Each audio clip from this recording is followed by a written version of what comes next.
Hello, everyone. Welcome to another MGG Live. We've got a great one for you tonight. We're going to be talking to Spencer Walters, who runs Guardian Games Studio. He programs some of them, so I will add programmer in there, but he's primarily a publisher of video games. Thus far, he will correct me if I'm wrong, but thus far, I think Game Boy and NES are at least his focuses. But he did mention in the green room that he's got some other stuff coming, and we'll talk about that.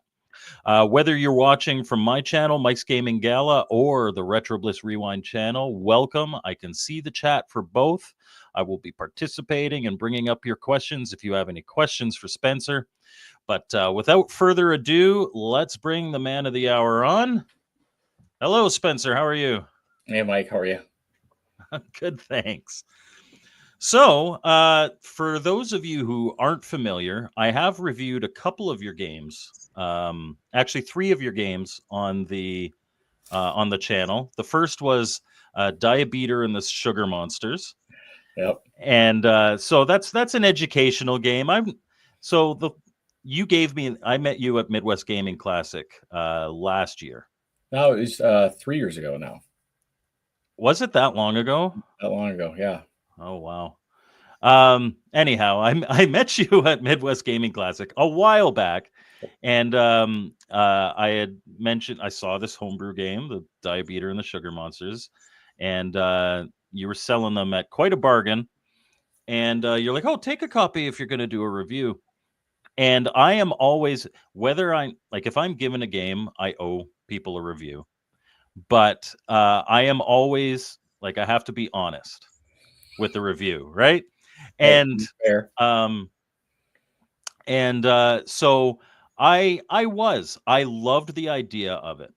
I loved the fact that it was an educational game about diabetes. The platforming was a method of delivery.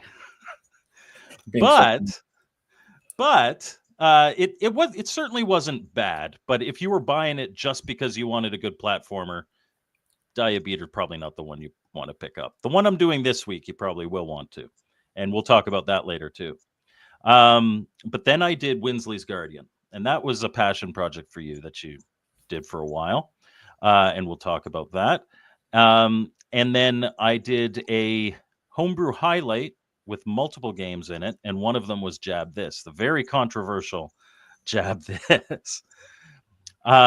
So for those of you wanting to take a look at some of the games that I've already reviewed of Spencer's, you can check out those on the channel. But I think the first thing I've got to ask you is kind of what was your history in gaming prior to making games? What type of stuff did you play? Yeah, we grew up with the NES. I mean, you were aware peripherally of the Atari and those games and things like that. But the first system was really the NES. And I was playing with my friend Nate down the street. He had NES and playing Mario and thought it was so cool. And that was probably, 89, 90, about that time frame. I just thought it was this fun, unique little toy and didn't really pay much attention to it.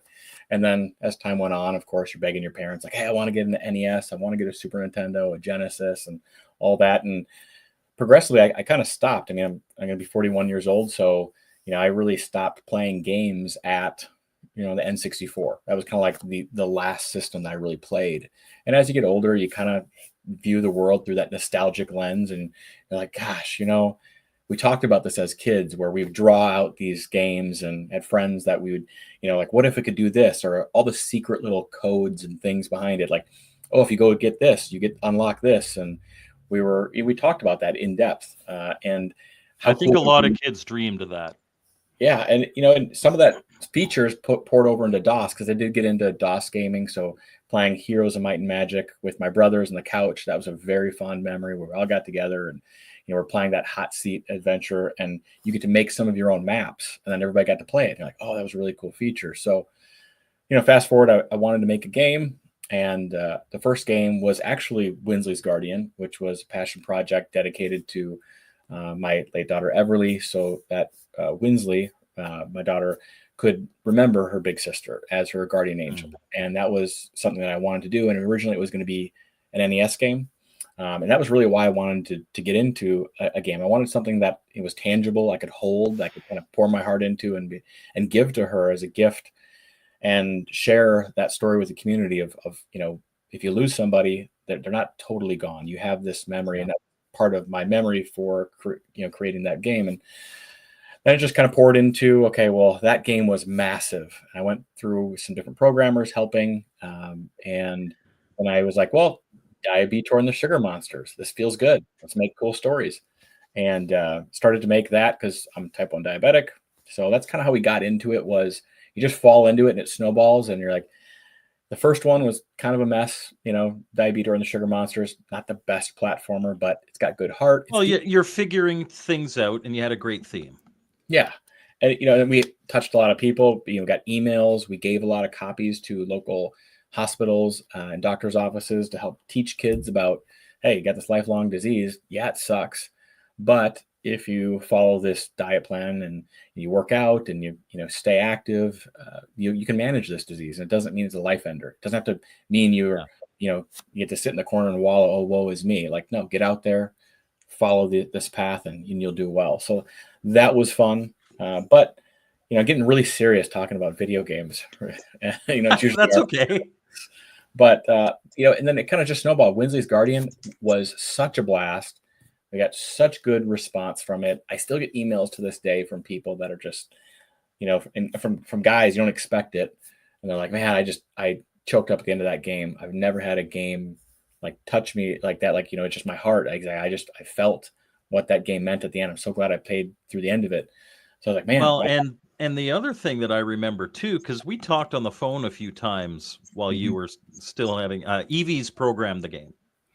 And Evie, sorry, Elvies. Yep. Elvies programmed the game.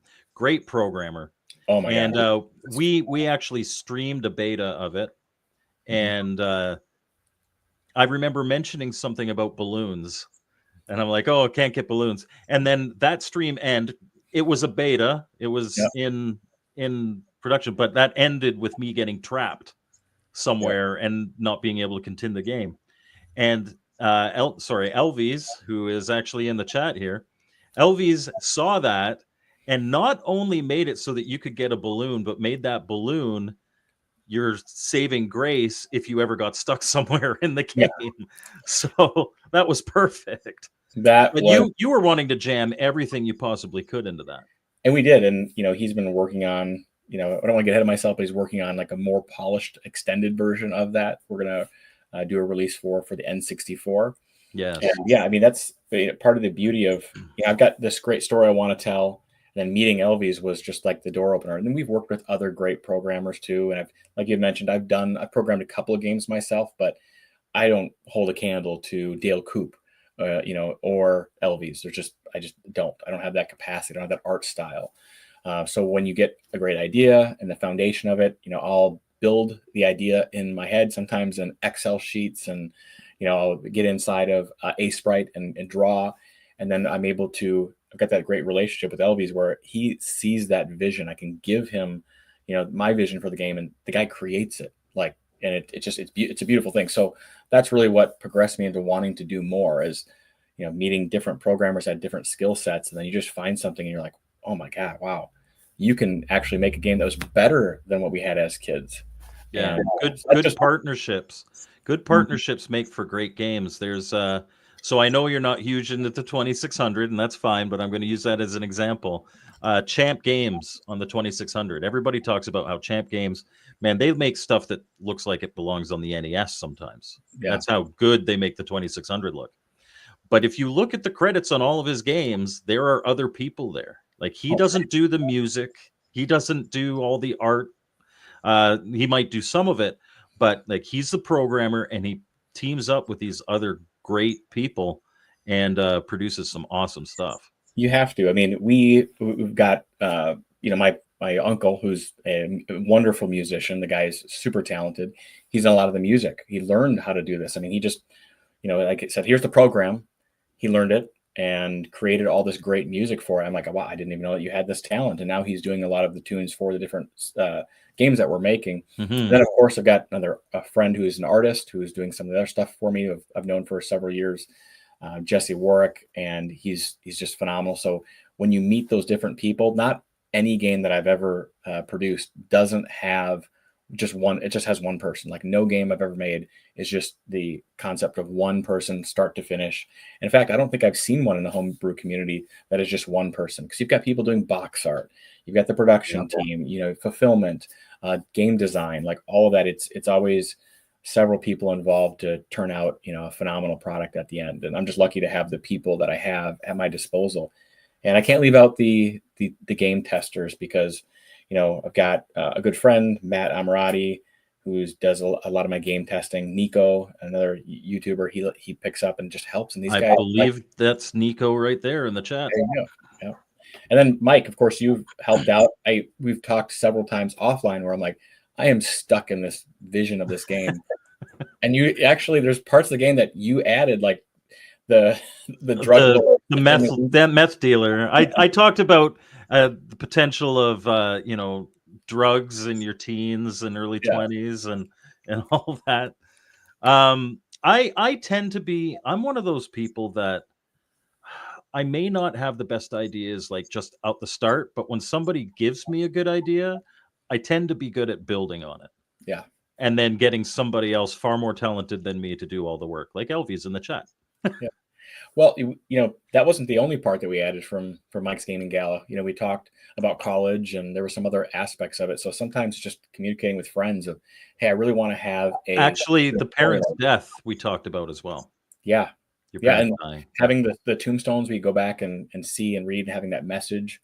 And it was a powerful game. And we're really happy to be, remaking some. I mean, the game is phenomenal as it sits for a Game Boy, but being able to convert it over to an N64 cart and expand on it, and having more vibrant colors. Because I don't know if you've ever seen like a port, but there's a big difference when you port it to an N64 cartridge. You get more vibrant colors, and it's not that the programming is different, the color palette's different. It's just when you put it, on an N64 cart, and you're able to broadcast it on your screen, that changes. The tunes are more crisp, playing it through, like your TV through the audio video cables. It changes it. And there's some other features too. So you have like a rewind button.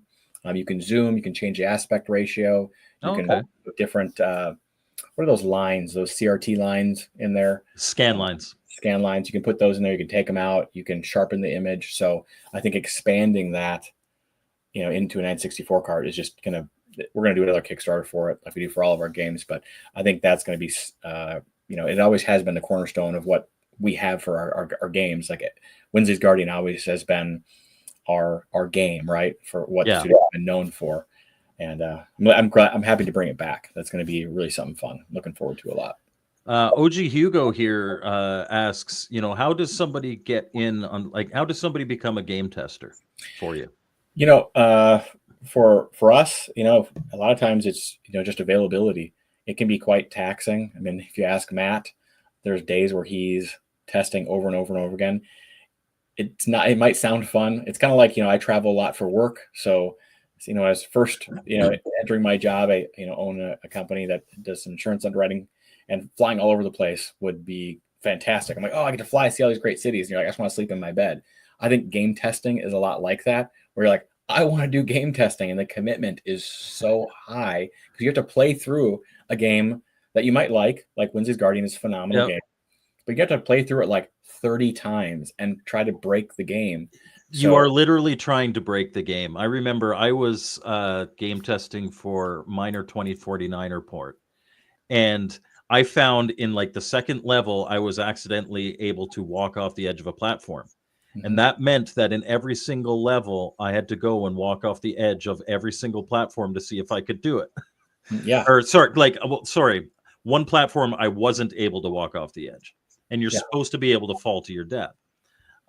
So it's really tough. But I do know, so OG Hugo, I don't know if you watch, he does a lot of electronic stuff, and he made this controller for the Intellivision that I reviewed 2 weeks ago.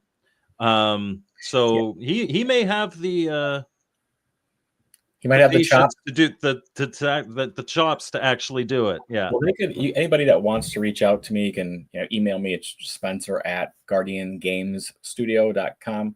They can email me there or on our website at Guardian Game Studio if they want to reach out to me. Game testers are, it's a commitment, and I'm lucky to have the ones that I do. We usually put out a couple games a year. We've got some really good game testers, but I'm always open for more people to run through. It's taxing. LVs doesn't have the time, generally to do that. He does some beta testing. A lot of his the games that he's done for us are relatively problem free. Like, he's really good. Yeah. But there's always those little things you just can't account for, and it's very taxing to go through all of them. So yeah, if somebody wants to reach out, if that's something you think would be fun, yeah, sure. It's one of those things. I used to game test a lot, and nowadays, especially with the YouTube channel, I find myself just not having the time. Time is the biggest issue for me. Yeah. It's not necessarily the difficulty of the game. Like Game Boy games in general, which most of your games have been Game Boy games. Yeah. They tend not to be the most difficult games because they're meant to be played on a small little thing while you're traveling or whatever. I tend to stream. So not stream, sorry. I tend to play so that I can capture footage. So I play in emulation. And that gives me and that actually makes the games a lot easier too. Yeah, I would say you need to play Soren Rising because that is brutally hard. I played the demo of Soren Rising, and I am very upset that I missed the Kickstarter because I loved just that demo. It was a really good game. It gets progressively very hard. Yeah, and it was no joke, and I thought it was actually really, really good. That's another one programmed by Elvies. Yes. Cannabis Kid, how difficult is game testing? Game testing it's more grueling than difficult. If the game itself is really difficult, it can be very, very hard. Like with Miner 2049 or with Boulder Dash on the Intellivision, the programmers very thankfully put a level select in for game testers. So you could go to, like, because playing those games from start to finish is damn near impossible. You have to be really, really good. So being able to play levels 1 through 5 and then pop back in, like lose all your lives and then pop back in and play level 6, is very, very helpful. And that's, part of the difficulty with game testing. A lot of times you're just given the complete ROM unless you know how to operate inside GB Studio. Like if let's say LV sends me the raw file, I can open it in GB Studio as long as we're using the same version. Yeah. And I can jump to different parts of the game, on the areas that needed to be fixed and retest them. But most of the game testers, you're just given the game and you have to continually go through it and play it multiple times. So it just becomes monotony. If you're going to continually do the same thing over and over, which is the definition of insanity. So I think a lot of times the game testers, if you like that, it can be fun. But I guess to answer your question and maybe close that chapter is it's grueling. It's tough. Yeah. You got to like it. And if you're good at it, it means you're going to be an integral part of the game. And we always try to give credit for all the games that to our game testers. Like you'll see at the end, for like the Winsley's Guardian 64 game, we'll have Nico in the credits for that, or for Matt Amirati, all the games that he's done for us. He's in the credits because he was a big part of that game. Without his attention to detail, that game would have been absolute trash. It would have been broken. It would have been really pretty, but there would have been follies along the way that would have made it, unplayable, or you would have got stuck or frustrated and the quality just wouldn't be there.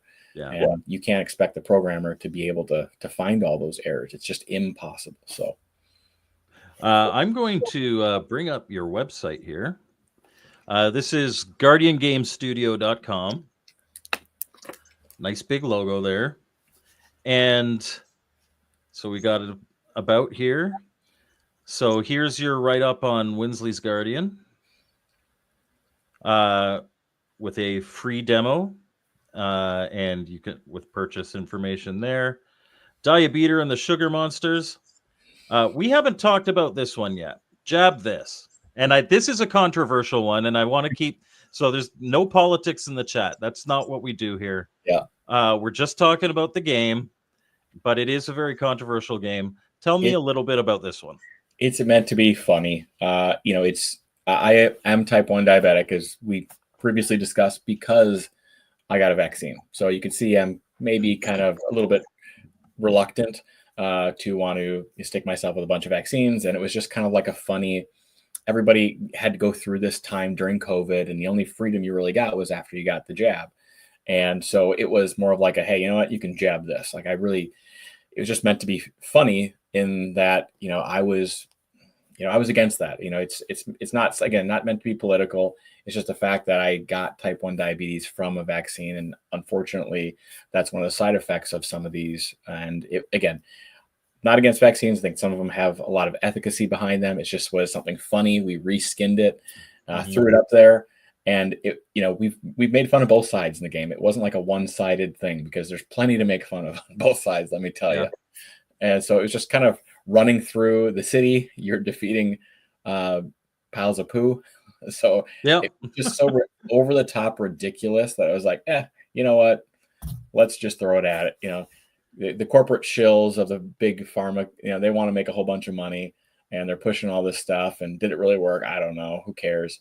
But we wanted to make some fun out of it. I think we did a good job with it, not trying to be too insultive. But there's going to be games in the future, ones that I've been writing scripts for and designing that were, in that vein. Like I think at the end of the day, if you don't like the game, you just don't play it, right? Yeah.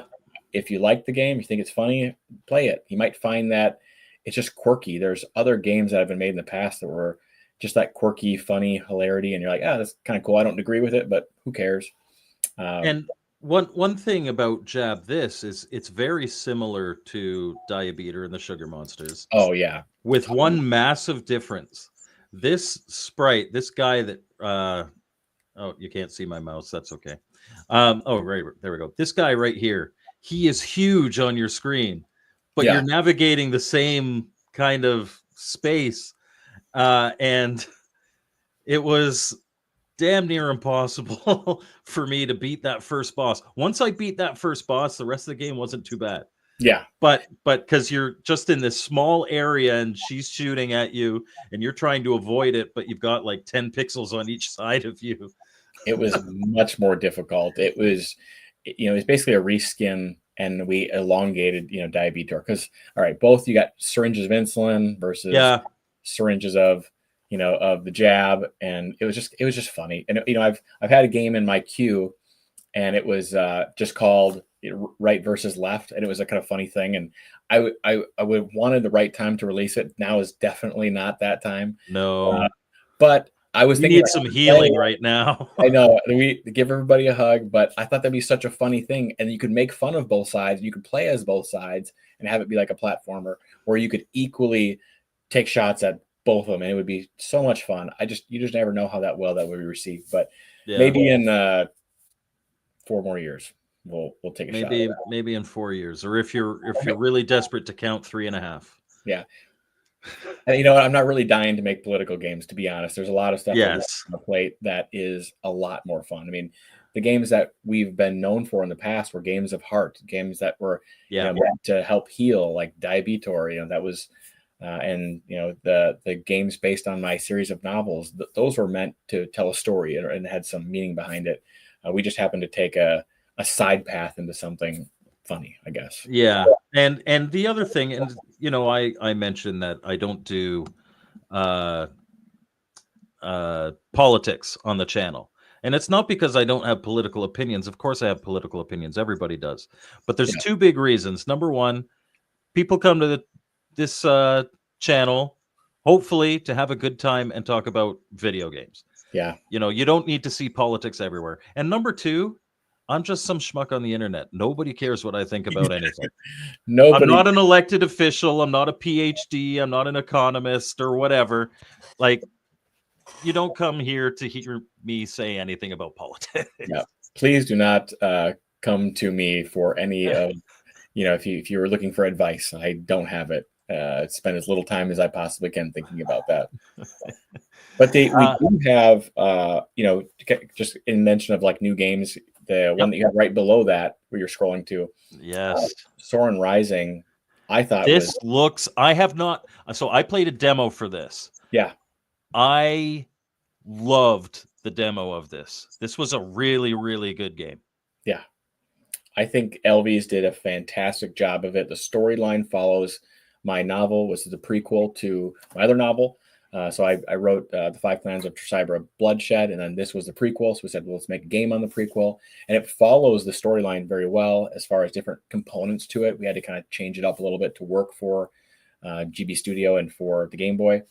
But you start in the top-down overworld, kind of like Mario's 6 golden coins, and you're going from, different part to part and from level to level, and you can change weapons. There are some gripes that it is exceptionally hard, but I wanted a grinder game. You kind of have to have a grinder game. And this just happens to be our tribute to the NES hard. It was definitely difficult, but difficult in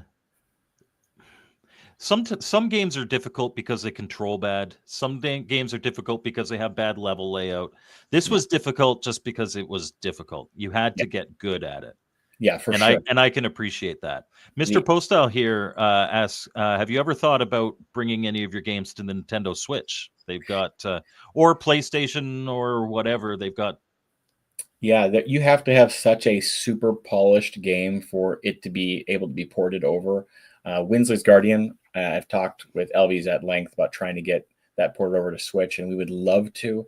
It's very difficult. You have to have a connection there, and you have to get certified to be able to put your games there on it, or you have to have somebody that's willing to do the port for it. It's just it's tough, and I don't know that the game would just kind of fall amongst a massive audience of other games that people are looking for. I don't know why Winsley's Guardian would get more attention than the 30 other games that got released earlier, that morning. Yeah. So I would love to do that. It's just, the homebrew small market and being able to download it online, I think is just where we're at. But if there is somebody that does that porting and they want to reach out to me or anybody else on my team, like absolutely let one of us know. Reach out to Elvies. I know he would love to, I'm sure, port a couple of his games too as well. He's got some absolute bangers and some stuff that he's done in the past too. How about Steam? That sounds a lot more approachable. Yeah, Steam was actually pretty easy. It's just the financial entry is quite high. I don't know. I mean, Steam is another one of those where you just kind of get lost in an audience of so many games. I kind of feel like we are just like a YouTube channel. You start up and I'm just like one guy. I don't know anybody. I might get a couple of views maybe, but but that's where everything starts. Mm-hmm. Here's one. Okay. So we cover a lot of Atari here. Atari has the VCS. Yeah. Now if you want to stand out, if you want to be a game that people will notice, there aren't tons of games on the VCS.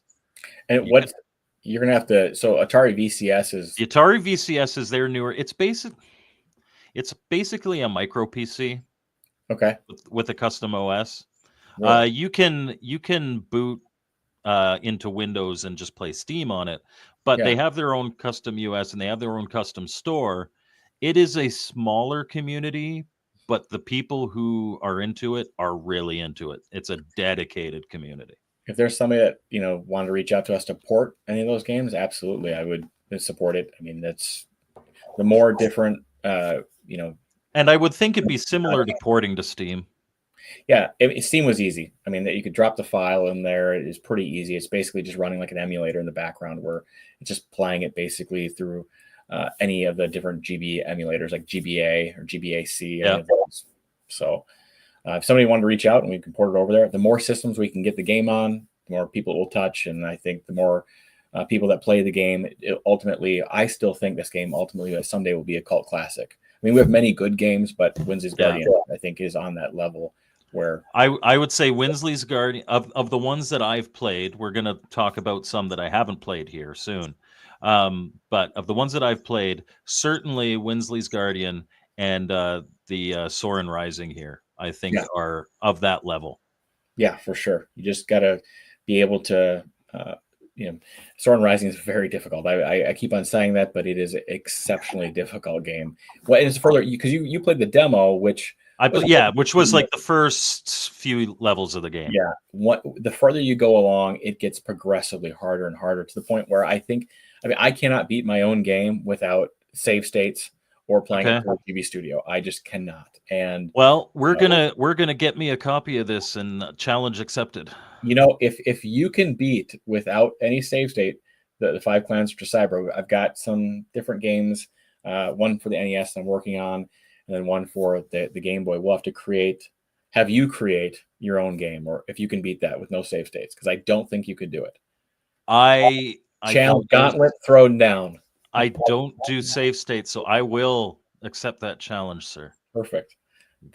I think I'm excited to see. I don't know if you've ever beaten Ghosts and Goblins, or I'm sorry, Yep, or I have. is that saying that right? It's Uh, NES. Ghouls and Goblins or Ghouls and whatever. Goblins. It's been a long time. I never really liked the game because I sucked at it and I could never get past like level 3. I've beaten Cuphead. I've beaten Ninja Gaiden. I've beaten a lot of games that people consider to be very difficult. I used to be able to beat Contra without using any continues. So This is on that um, level. I can try to pull up some gameplay.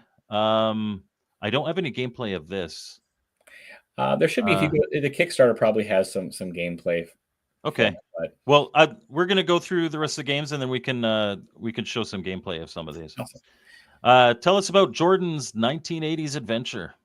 That was just another throwback to pull out the old nostalgia heartstrings. It has some good heart. It is in that same Winsley's Guardian world because Jordan is the musician who's done a lot of the tunes for our games, and so it was kind of, I thought, appropriate. Like, let's make a game about Jordan. He's done this great service, providing all these rockin' tunes for all of our different games, and he is Jordan is Winsley's great uncle.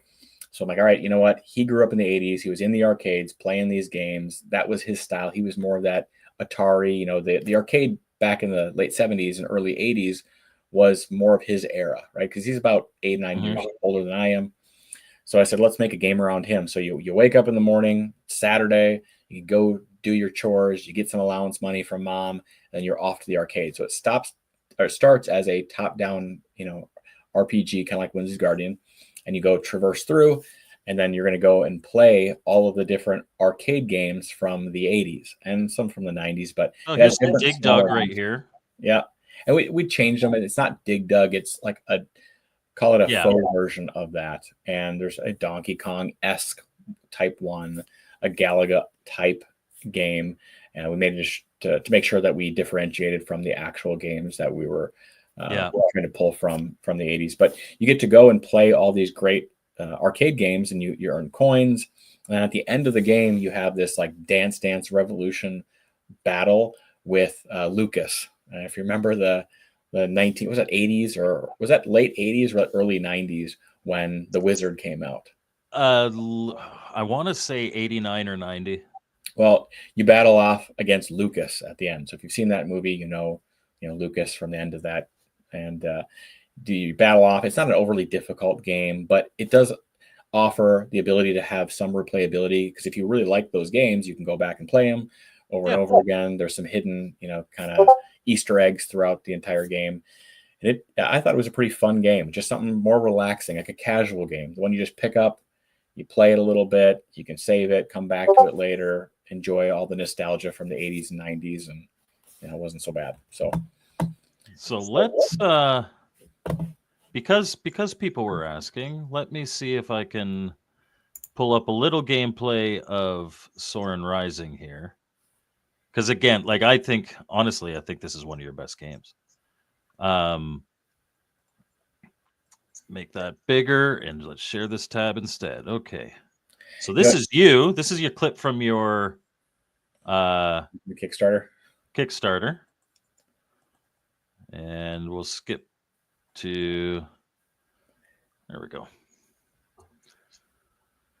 Yeah, the game does, again, follow the novel very closely.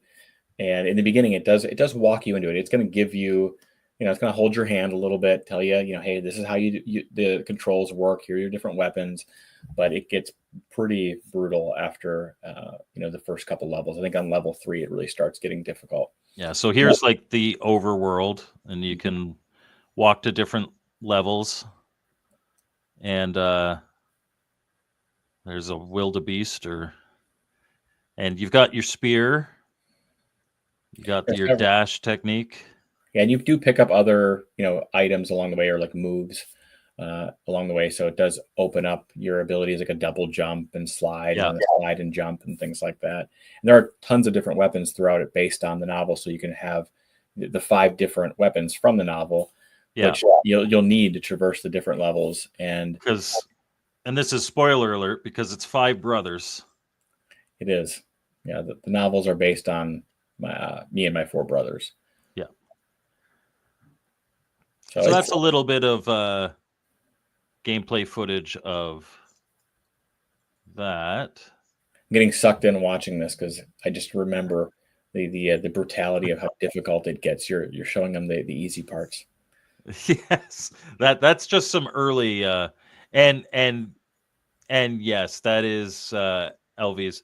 That is compressed. It was jittering. Yeah, That is the video. That is not the game. yeah, for sure. The gameplay is exceptionally smooth, and it's on par with the best games ever made for the Game Boy Color. As far as imagine like Ninja Gaiden without the unfair knockbacks. There are some in there, but it does have that pixel perfect platforming, and it is some very difficult platforming too. So speaking of knockback, this week's review is going to be here. I'm going to just remove that for a second. Is going to be Nathan and Luke, Badasses at Law. This is and if I share this tab instead, this is currently on Kickstarter. Mhm. The game is made. This is just kind of to pay for things. But this does have that knockback mechanic. And there are a couple levels where I mentioned in my review on Thursday that knockback mechanic is going to make you throw your Game Boy across the room. It is pixel perfect platforming as far as like, it's not going to be unfair, but it does have some of those knockbacks where you are going to get, hammered a couple times, and it is exceptionally difficult towards the end, but it's platforming difficulty. It's not, and it's not boss difficulty. Yes, the bosses, honestly, the bosses are the easiest part of this game. As soon as you get that invulnerability when you roll, yeah, you just wait for the boss to get close to you, roll past him, keep shooting him. yeah. But the levels, I found level 3 to actually probably be the most difficult for me because there's all these little precarious single blocks over lava, and then you get a lie bat, and it's like, oh, come on, man, stay away, stay away. But that's what I'm going to be reviewing this weekend, this Thursday. But it is currently up as a Kickstarter. I will mention that in the review, because I didn't know maybe you wanted to use it because this still has 22 days to go. Yeah. Or if I refresh, maybe it's less than that now. But if you wanted to put this video, my review on here, because it is a positive review, you could. But because of that and that possibility, I did not state in the review that if you go up here to the shop and online orders, and you can see here, he's got Diabeater and the Sugar Monster. He's got his book, his 2 books. He's got Winsley's Guardian, Jab This, Bloodshed, which is a game we haven't talked about yet, Soren Rising, Jordan's 80s Adventure, Pinball Interactive Kids book. If you type MGG into your discount code, if you want anything here, you get $5 off any purchase from Guardian Games. Yeah, and we've got more games coming out, so that code will stay. It has been and will stay active. So if anybody comes back to this or watches this in the future, that code will be up and available. So I did not put that in review. I'll probably put it in a pinned comment for anybody who's really looking. But if you because not everybody likes Kickstarter, not everybody likes crowdfunding. If you want to wait till it's on the website, you can get your $5 off. And we will put up Nathan and Luke, on the website pretty soon. We've left it off there for now because we have a Kickstarter going on. You'll be able to buy it less expensively. On the Kickstarter, generally after the Kickstarter's done, we have to monetize, future game creation. So it's a little bit more expensive on the website. Yeah. However, again, probably breaks about even if you use the discount. Oh yeah, the discount code will. It is. You're right. Yeah. I mean, it's about even. But that game is fair. I mean, it's one of those, again, pick up and play. It's fair in the fact that you just start the level over, so you're not having to go back 6 or 7 levels if you die. You're just going back to the beginning of the level that you died on. So there's unlimited lives, so you can just keep on going and going and going. And that's really what it was meant to be, was that pick up and play, difficult platformer that was pixel perfect. So when you die, it's your fault. It's not Exactly. I was going to mention, like like any platformer, sometimes it feels like it's unfair, but it isn't actually unfair. It's just a bad guy hits you, you bounce back, you're off the thing. Yeah. But it's very much so. Recently, I've streamed Dasher on the Atari 2600, and I've streamed Castle of Death on the Intellivision. And both of those, now, they're different in that in Dasher, your score is ticking down, and you have to try to beat the game. And the faster you beat it, the higher your score. And in Castle of Death, all it does is count your deaths. But you've got infinite lives. You die, you just go back to the start of the screen or the stage or whatever. And Nathan and Luke Badasses at Law is very similar to that. You die, you're not being thrown back to the start of the game. You're just being thrown back to the start of that level. Yeah. And then you just can keep going and trying to beat that level. And it's for a side-scrolling platformer. It is longer. It's 25 levels, so it's not going to be that quick run through it really quickly. I mean, if you're good at it, I think you could probably beat the game in, I don't know, how long did it take you? I mean, it took me almost 2 hours, I think, about an hour 45. Okay. Yeah, that seems about right. I mean, I know that some of the game testers could probably run through it a little bit faster, but it's an hour at least if you get really good at it. So there is some replayability. There's 2 different people you can play as. There's Nathan and Luke. There's very small nuanced differences between the two, as far as like the pixel height and the speed, but for the most part, they both play as the same. They're not. I didn't notice that difference. Yeah, tiny differences, and it's really the count inside GB Studio. You can kind of program like how fast that somebody moves, and very small differences. I really didn't want there to be a big difference, but sometimes people have preferences based on style or look. So I said, let's have 2 different people that they can choose from instead of just having one person. Well, and of course, everybody should choose Nathan because he's a badass with a beard. Yeah, and doesn't have an egg that looks like a head that looks like an egg. I do choose him often if I want to play testing, just because of the beard. So what is the story about Ethan? So it says Nathan and Luke Badasses of Law and Ethan. You can't play as Ethan. Ethan isn't in the game, but why and Ethan? It's just, we wanted something funny, just had to come up with a unique idea, and it just was like, hey, you know what? We were going to make Ethan as a playable character, but how far we got into it at that point, I'm just like, I can't do a 3rd character. It's too much to have a select screen with 3 different players. Yeah. And, so anyways, we stuck with the 2, but we left him on because I thought it was a cute little pixel in the bottom right-hand corner. It made sense just to leave him in there. It is one of the pieces that never make it into the game. The bad guy I hate the most in this game? I'm pretty sure I call him Micro Doc Brown. It's the little like bald guy with the white hair and the white jumpsuit, but he's like pint size. Yes. And he moves super fast, and they're so annoying. I hate those little guys. That was that level of difficulty. And what I find is once you get that roll, you can roll past them, hopefully turn around and then quick shoot them, and then roll back the other way and then quick shoot them again. And I have to do that a couple of times because they take quite a few hits too. They take quite a few hits. And one of the problems, and it's not a problem with the game at all, it's a problem with how I play, is I was using that roll instinctively all the time at bosses. Yeah. And I would typically forget it during the levels. Yeah. And then later levels, you have to use it. Yeah, you have just to be able to get through some of the platforming. Yeah. So. And maybe Ethan will be playable in the sequel. Well, we'll see if there's a sequel. Yeah, that wasn't a sequel game. That was one that I programmed mainly. I did have Elvies clean up some of the code in the backside because the game that I originally had, it wasn't as smooth. Let's just say my art skills really aren't that great. So he did help out kind of with the smooth transition of the animation. That is a really good friend. You got Elvies to clean up your backside. Yep. He's a lot of talent there, including that, I guess. next here, and this is another game that I have to get to, but it's Five Clans of Tracebra Bloodshed. And Yep. this one is for the NES. This is your first NES game.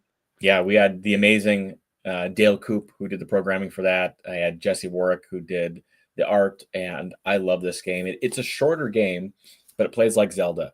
The difference is you can play as all 5 different clan members. So there's a totally different, process of like, okay, how am I going to beat the game? What's my weapon choice? And there's different ways that you're going to have to use and maneuver that whoever you're playing as to beat the game. It's almost thinking about your short range player versus your long range player.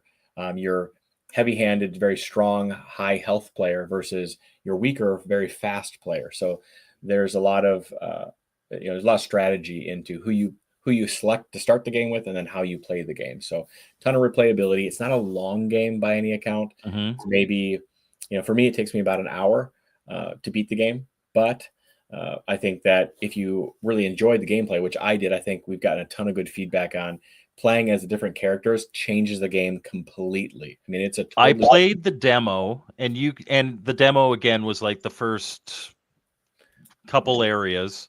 yeah, I'd say the first 5 minutes I or so. remember fleeing from a wall of fire. Mhm. But definitely, like all the different brothers were playable, and that was kind of cool. I'm just looking for some potential game footage here. Here we go.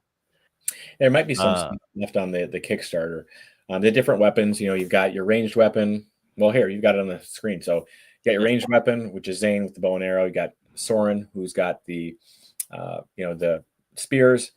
You got Drut, who's got the sling. You got Keth, who's got the axe.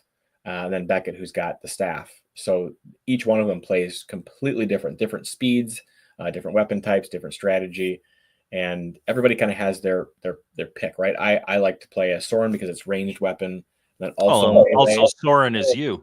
It's supposed to be. So of course you made yourself the best character. Of course. But it's a preference, and a lot of people actually, I think it was Nico just playing through this, and he played through the whole game as Drut, which I just find impossible because he's got a ranged weapon, but it's super weak, and he doesn't have a whole lot of health, but he's really fast. And there's quite a bit of strategy in picking up the different, things like the peach oils and the food, and you have to really inventory what you're purchasing. It's almost like the beginning of, the what's that DOS game where you travel across the U.S. and Oregon Trail. Oh, Oregon Trail, yes. I don't know how Oregon Trails make it into an NES game, but you really have to manage your inventory of what you have because if you don't, you're going to need it later on. So it's really strategizing on how well that you manage that inventory and fight each of your encounters, each of the different bosses. And I will mention that you do see a little bit of choppiness here. That is not in the game. That is compressed video being compressed again and playing through a tab on StreamYard. So that is, if you see him jittering, he doesn't jitter. He's not even jittering in the footage on my screen. Yeah. I saw Nico in the comments talk about the sling. Yeah, I mean, if you can beat this game with the sling, I would put you on par with some of the best NES players. It is very difficult to beat this game using Drut. The vibe that I get from this, now it's a completely different game to it, but the vibe that I got from Bloodshed when I first played the demo is kind of like Willow on the NES. Yeah, I could see how you could pick up a little Willow from And there. to me, that's a compliment. I loved Willow back in the day. I loved Willow. It was just so ungodly difficult. This definitely isn't on par difficulty-wise with Willow, but that was a great game. I just wish I could get farther. I remember renting that game from the video store as a kid, putting it in and being like, this is fantastic, and the level up and collecting and grinding. I'm like, oh my God, this was so difficult. But I do agree that art style, Jesse did a great job with it. I think it's especially those forest sections very kind of feel willowy to me. Yep. Yeah, and this was Jesse's first NES game they did the art for, and I think the guy's a super talented artist, but I think he just knocked it out of the park here. This is where we're about to get to a wall of fire. I'll let the guys see the wall of fire. Yeah, a lot of people died there. A lot of people, yes, a lot of people die, and including me, my first time playing. Oh yeah, for sure. Now, you haven't played the full game yet. I have not played the full game yet. You've got the copy. This is going to be one of those games you're going to have to tell me, what your thoughts are on this firewall part particularly, because if you play as Keth with the axe, you're a lot slower. I mean, you cannot miss an angle running through the fire. I almost kind of compare this to Mega Man 2 and Quick Man stage. Yeah. It is on that part. Once you get it down, it's not so difficult. You can see I'm kind of breezing through it in this playthrough. Yeah. However, I played it multiple times. Playing as Keth, though, is very, very difficult. Well, I'll have to play it with a few different characters. So that is the stuff that is currently out there. Yep. What are you working on now? Well, I mentioned before we've got the N64 port for Winsley's Guardian that will go up probably 60, 90 days from now. We'll throw that on Kickstarter and hope to get a good response from that. I think that the game is better served as a console game because playing it like this, it's just, I like the Game Boy. I do. We've made so many games for it. But whenever I play any of the Game Boy games we've made, I'm sticking it in my console and I'm playing it that way. Yeah. So I wanted to port that over. We've got another game I've been talking about for a while, which was kind of a continuation of Jill the Jungle. I mentioned early in the podcast that I got into DOS and gaming on computers, and Jill the Jungle was one of my favorites. I've always wanted to make a Jill the Jungle type game, almost the same, similar music, similar style. I thought that was a phenomenal game where there wasn't any, really bosses. It was all platforming, but it was fantastic, engaging platforming. So I wanted to create something like that. I have the overview of the game and my screenshots and everything. I have not, LVs hasn't started on that quite yet. We've talked about a pinball game that I've been bugging LVs to make for a little while. We'll see if that can come. Will the physics in that game be better than the little pinball game in Winsley's Guardian? Yeah, I'm hoping so. This is like preview because LVs hasn't even agreed to even make the game yet. I think he's got to test his programming skills to see if that is something that that's even possible. But if it is, because pinball is all about the physics of that ball. It is totally physics, absolutely. I've got a game that we have that is going to be on Steam. That's going to be something that is based on my board game, which is again based on the 5 Clans of Chisybra. It's more of like a Dungeons and Dragons type game where you're rolling the dice and you're flipping cards over, and it's multiplayer. It's online. I hope at some point maybe able to stream those, get a couple guys together. It is a very fun game. It just never got finished. We had it up for a while. We did quite a bit of play testing, and it just kind of got thrown in the back because we just don't have the time to get through it. But we will be re-engaging with that. We are. I've got to get Steam up and running. I do most of my stuff on, like, I'm a work from home employee, and I do most of my stuff. Like, I use my laptop for pretty much everything, which is perfect because I do graphics. Therefore, I have all the graphic stuff I need for my YouTube channel.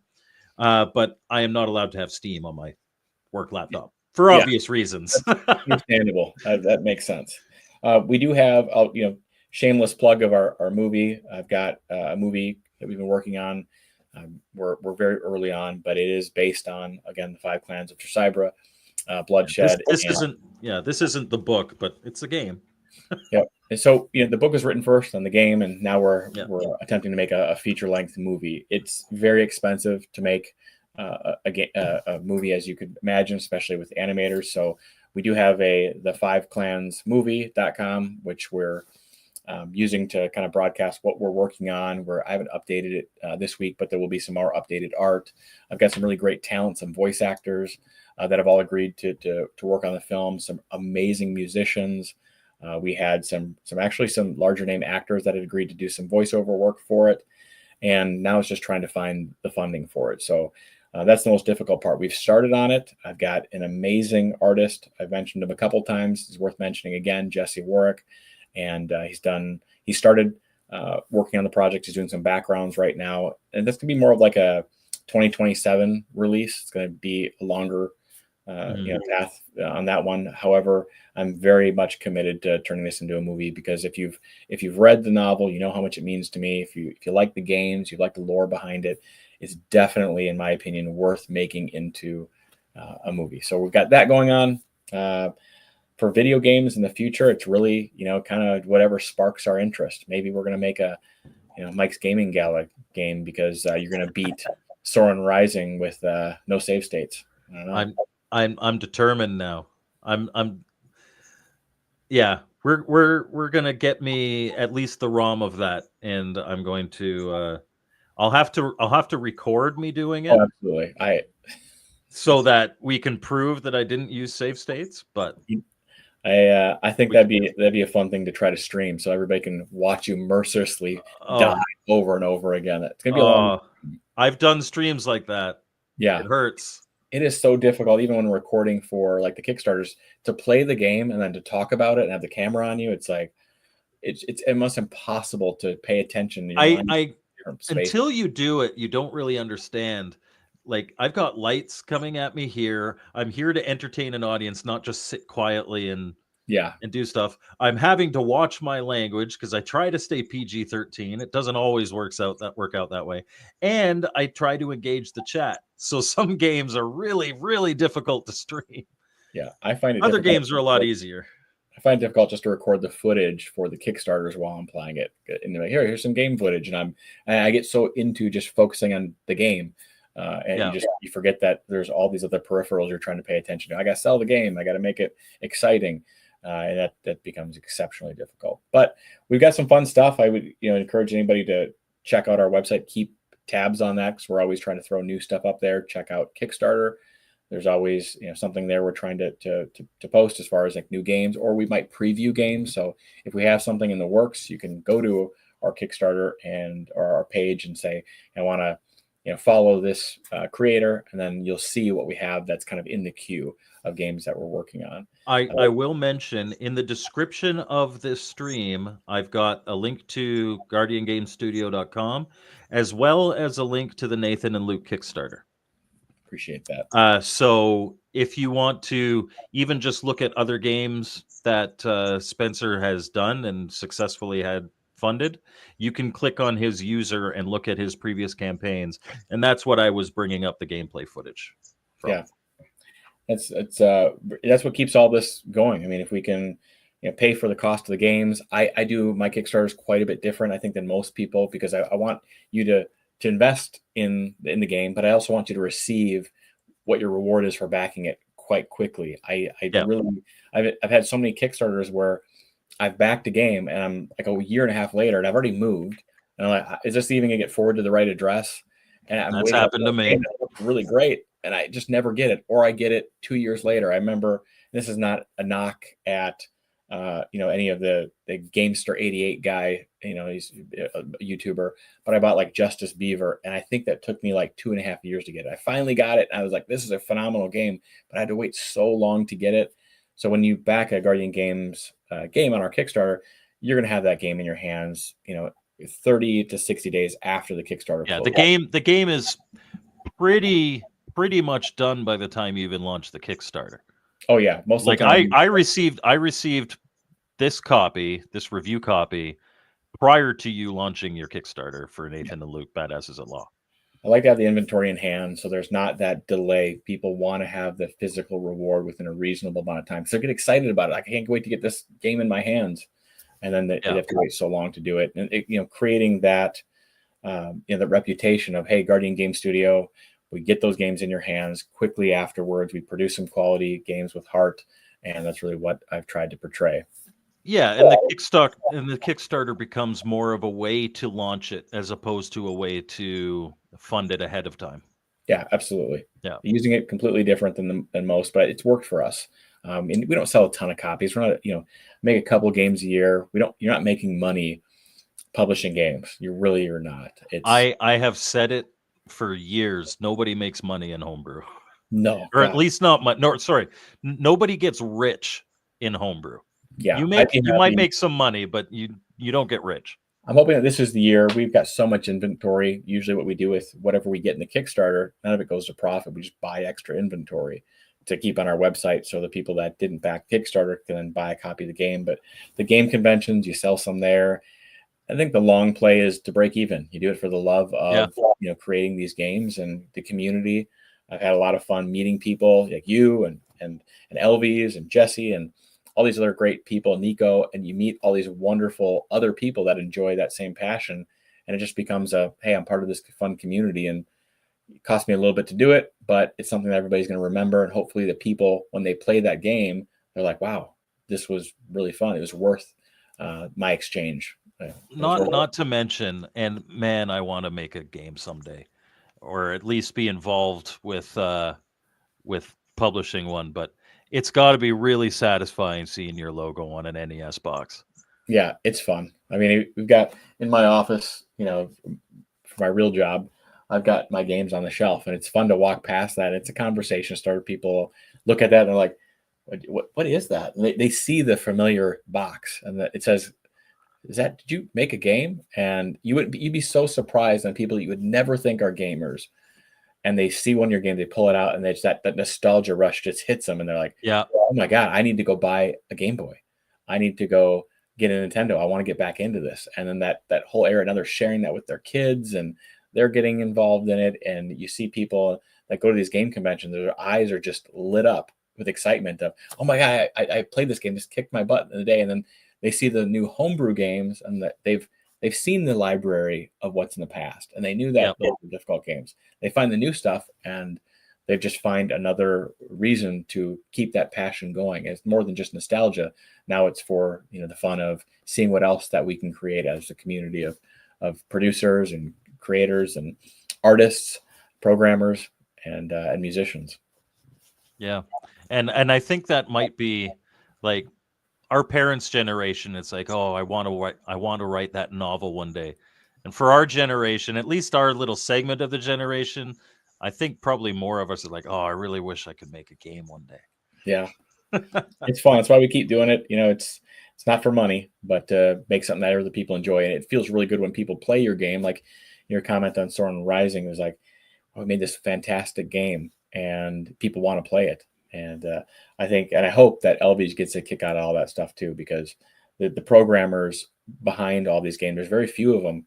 If you think about it, I mean, the quality games that come out, there's really maybe only 20 or 30 people that are like the master programmers. You get guys that will follow with it, and I'm going to make an NES game. They might learn how to use NES Maker, or they might learn how to code in BASIC or assembly or any of that.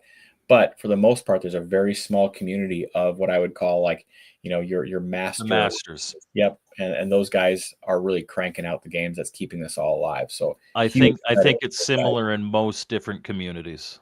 Mm-hmm. I know for sure in Intellivision and Atari 2600, there's like, you say, oh, the best of the best, everybody names the same 3 people. Yep. And I think that goes the same for Game Boy. And that's not to say anything negative about other people that are doing it, but like there are people who have definitely made their name. Absolutely. You get to that level, and you're just, you are the best of the best. You're in the, you are those NBA professional players. You are, the guys that are in the UFC. You are at the apex of what we would, look to for, those resources to create those really high quality games. So yeah, for sure. Yeah. Shout out to all those guys. Well, thank you very much for joining me. So like I mentioned, everybody watching, or if you're watching later, there's a link to the website and the Kickstarter in the description of this video. Don't forget, if you're buying anything from the website of Guardian Games Studios, MGG in the discount code will get you $5 off your order. And you can get some good games and books and a pinball book at a discount. So I want to thank you for being on the show and for being a friend of the channel. I certainly appreciate everything that you're doing in the space right now. And thank you everybody in the chat. Thank you, Mike. I appreciate you as always, making this the highlight of my week. And I really like coming on the channels, talking to you guys, showing off the games, what we make and what we do. So thank you very much. And we'll hitch on the next one. Looking for that. Absolutely. And Elvis says, buy Winsley's Guardian and Soren Rising and also Jordan's Adventure. So yeah, Jordan's Adventure is almost sold out, so that might be one I'm gonna have to take off the site. Yeah, okay. But absolutely. Yes, I mean, or you know, your next Kickstarter funds buying some more stock of Jordan's Adventure. Absolutely. Thanks, guys. I appreciate you. Thanks, Mike. Thank you, All right, everyone. bye everybody.